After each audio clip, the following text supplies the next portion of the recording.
Bonjour et bienvenue, je me présente, Maxime Lafosse, thérapeute en médecine énergétique, magnétisme et Reiki. Aujourd'hui, je vais vous parler de l'affirmation de soi.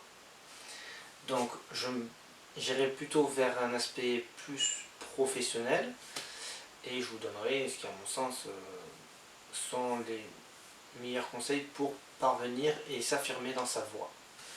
Donc déjà, pour s'affirmer, il faut savoir qu'est-ce qui nous plaît, c'est-à-dire qu'est-ce qui vous fait vibrer, qu'est-ce que vous êtes capable de faire pendant des heures et qui ne vous semble pas une corvée, qui vous semble pas, qui n'est pas fait à contre-cœur, quelque chose où vous vous sentez bien et vraiment quelque chose où vous avez envie de vous investir à fond et d'exceller.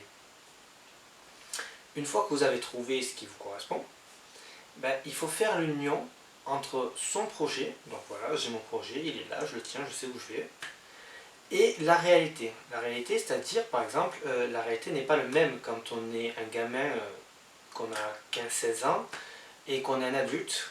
C'est-à-dire, par exemple, voilà, un gamin de 15-16 ans, lui, tout ce qu'on lui demande, concrètement, normalement, quand ça se passe bien, c'est tu vas à l'école, tu ramènes des bonnes notes, tu étudies, comme ça, tu vas te faire la situation qui te correspond, ce que tu aimes et ce qui t'ambitionne, et dans quoi tu te sens de travailler toute ta vie. Mais vu que c'est pas aussi simple que ça, et que ça marche pas tout le temps comme ça, que parfois les voies sont plus ou moins longues à trouver, parce qu'il faut parfois du temps pour admettre ce qu'on aime réellement et savoir où on veut aller. Par exemple, moi, il m'a fallu 6 années de pratique officieuse sur mon temps libre à faire des soins à des gens, à les aider, et une très belle rencontre pour m'affirmer et enfin me stabiliser vis-à-vis de moi et dire ben voilà, moi ce que j'aime, où je me sens bien, c'est aider les gens, c'est les thérapies, c'est tout ce qui va pouvoir aider les gens à repartir et à se sentir bien dans leur vie. Donc une fois que vous tenez votre projet, il faut quand même garder certaines réalités en tête. Par exemple, comme je vous dis, si vous n'êtes plus étudiant, que vous êtes majeur, adulte, vous pouvez avoir des responsabilités par exemple, tous les mois vous devez payer un loyer, vous avez des charges, que ce soit liées à la voiture ou quoi, vous devez payer votre frigo. Donc il faut quand même laisser le temps à votre projet d'émerger, de devenir rentable et vivable. Donc pour ça, peut-être que pendant un laps de temps qui peut durer plus ou moins longtemps en fonction des gens, vous allez devoir travailler et votre projet et faire un boulot qui ne vous correspond pas, mais par contre voilà, il va permettre de rentrer de l'argent tous les mois et assurer une certaine sécurité. Ce qui est important aussi de garder en tête, c'est notre capacité de créativité. C'est-à-dire, on a toutes les cartes en main et on a tout ce qu'il faut pour pouvoir développer et créer quelque chose de stable. Je sais que parfois on peut avoir dans l'entourage ou autour de soi, si on écoute un peu trop les autres, on peut recevoir des parasites qui nous empêchent d'avancer et d'évoluer.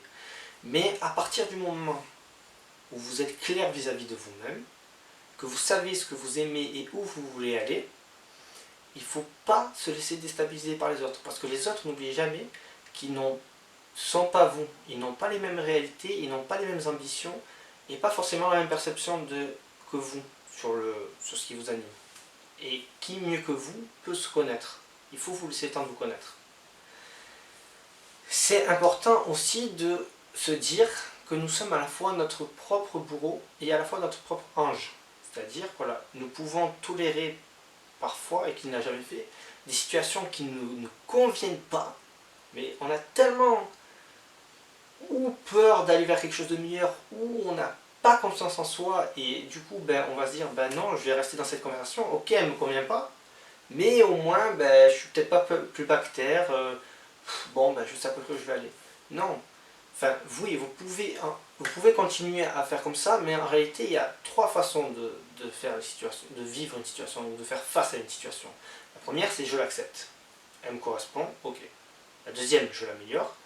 Elle me correspond, mais bon, il y a quand même 2-3 points à améliorer, on va changer ça. Et la troisième, c'est ça me correspond pas, je me casse. Donc voilà, si vous avez la capacité à tolérer certaines choses, souvenez-vous quand même que vous avez la capacité aussi à quitter des choses qui ne vous correspondent pas pour aller vers des choses qui vont vous épanouir autant sur le temps privé que sur le plan professionnel. Parce que, après tout, qui ne mérite pas d'être heureux? Qui ne mérite pas d'être bien? Voilà. Il faut se battre pour ce qu'on croit et se donner tous les moyens nécessaires à notre réussite. On en est capable, on peut le faire, il faut le faire. On en est capable, on peut le faire. Faites-vous ce cadeau de vous autoriser à aller mieux et à être bien dans votre vie, que ce soit en termes personnels comme professionnels. Parce que le temps qu'on passe à travailler, c'est énorme. Alors autant faire quelque chose qui vous fait kiffer. Mettez toutes les chances de votre côté pour, voilà, justement, être bien dans votre professionnel. Et après, tout va suivre. Une fois que pour vous les choses sont claires, qu'elles sont stabilisées et qu'elles sont acceptées vis-à-vis de vous-même, faites les démarches nécessaires et les portes s'ouvriront au fur et à mesure. Maintenant, je vais vous parler de ce qu'on appelle l'élévation de soi en 4 étapes. Bon, moi, je l'ai fait en 4 étapes parce que je trouve que c'est assez concret. C'est un petit clin d'œil aux musiciens. Par exemple, voilà. Donc, là, la première étape, c'est ce qu'on appelle la zone d'habitude. Donc, c'est la zone dans laquelle on est, qui ne nous correspond pas forcément, mais voilà, parce que, disons qu'on se sent sécurisé à peu près, on a nos habitudes, on connaît, donc on ne va pas forcément aller voir ailleurs. Et moi je vous conseille quand même de prendre le temps d'aller voir ailleurs parce qu'elle permet de déboucher sur ce qu'on appelle la zone de changement. Donc la zone de changement, c'est une fois que vous avez trouvé ce qui vous fait vibrer et que vous sentez bien, c'est commencer à vous diriger vers elle, vers cette zone. Vous donner les moyens justement, en mettre tout en place pour pouvoir vous émanciper de quelque chose qui ne vous correspond pas et vous diriger vers quelque chose qui vous correspond et qui va vous faire vibrer. En troisième, la zone transitoire. Donc la zone transitoire, c'est une fois que vous avez quitté votre zone d'habitude et la zone de changement, vous allez vers votre projet, ce qui vous fait vibrer. Donc la zone transitoire, finalement, on peut l'associer au moment où vous faites à la fois ce qui vous fait vibrer et encore un métier, disons, alimentaire. Et enfin, une fois que vous êtes donné les moyens, après quelques temps nécessaires à la mise en place, on arrive à l'accomplissement et l'affirmation de soi, ce qui nous donne une note de musique. Et après, à vous de créer votre propre mélodie, en rajoutant d'autres notes et en allant vers ce qui vous correspond réellement.